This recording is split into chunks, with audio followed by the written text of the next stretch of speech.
बच्चों के लिए पढ़ाई कहां से होगा? भक्तों के मंदिर मस्जिद बनाने के लिए तो अररिया सुपौल में फैक्ट्री कहां से लगेगा?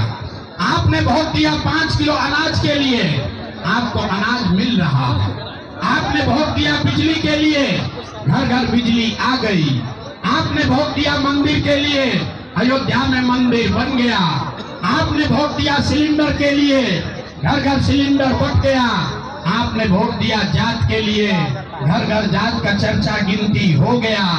आपने वोट दिया गुजरात के विकास के लिए, गुजरात में फैक्ट्री लग गई।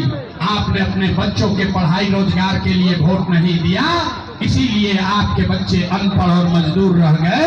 यही बात बताने आए। वोट नहीं मांगते हैं। यहाँ देखिए कितनी बड़ी ताली नहीं बजाना है, ज्यादा ताली मत बजाओ, हम नेता नहीं हैं। यहाँ देखिए कितने बड़ी संख्या में मुसलमान साथी आए हैं। मुसलमानों को देखिए, जिस मुसलमान से बात कीजिएगा वो कहेगा भैया आज के जो हुक्मरान हैं वो सब बड़े जालिम हैं, हम लोगों के साथ धोखा हो रहा है, भाजपा वाले हम लोग को परेशान कर रहे हैं, डरा रहे हैं। मेरे भाई, अगर आज का हुक्मरान जालिम है तो जरा याद कीजिए पैगंबर साहब ने आपको क्या बताया। आप प्रशांत किशोर से क्या सीखोगे? आप पैगंबर साहब ने जो बताया उसको याद कर लीजिए। पैगंबर साहब ने कहा कि जिस कौम को अपने रहनुमाओं की समझ न हो उसके ऊपर जालिम हुक्मरानों को मुसल्लत कर दिया जाता है। ये बात हम नहीं कह रहे, ये बात तो पैगंबर साहब ने कही है।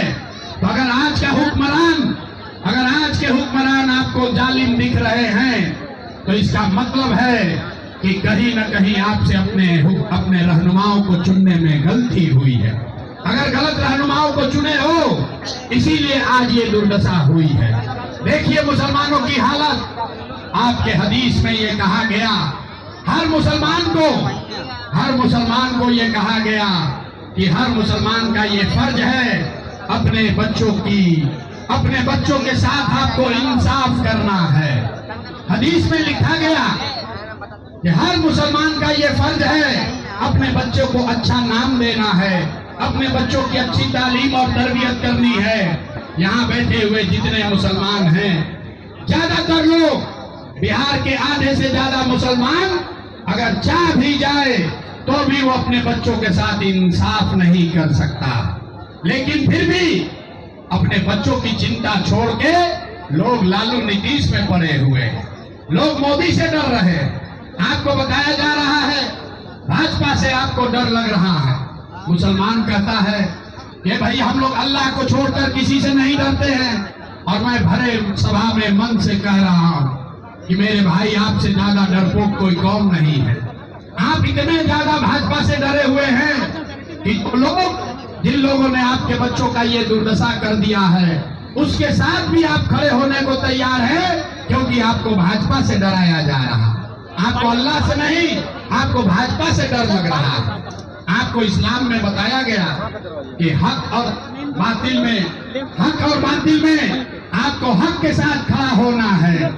लेकिन आप अपनी दशा देखिए, आपको हक की चिंता नहीं है, आपको तादाद की चिंता है। आप यहाँ बैठ के ये गुनागणित कर रहे हैं कि कौन ऐसा आदमी है, कौन दल है जो भाजपा को हराएगा। भाजपा को हराने वाले अगर तादाद में बातिल भी दिखते हैं तो उनके साथ भी मुसलमान चलने को तैयार है। अब फिर कहता है कि हम लोग की दुर्दशा हो रही है। अरे भाई, आप जब इस्लाम में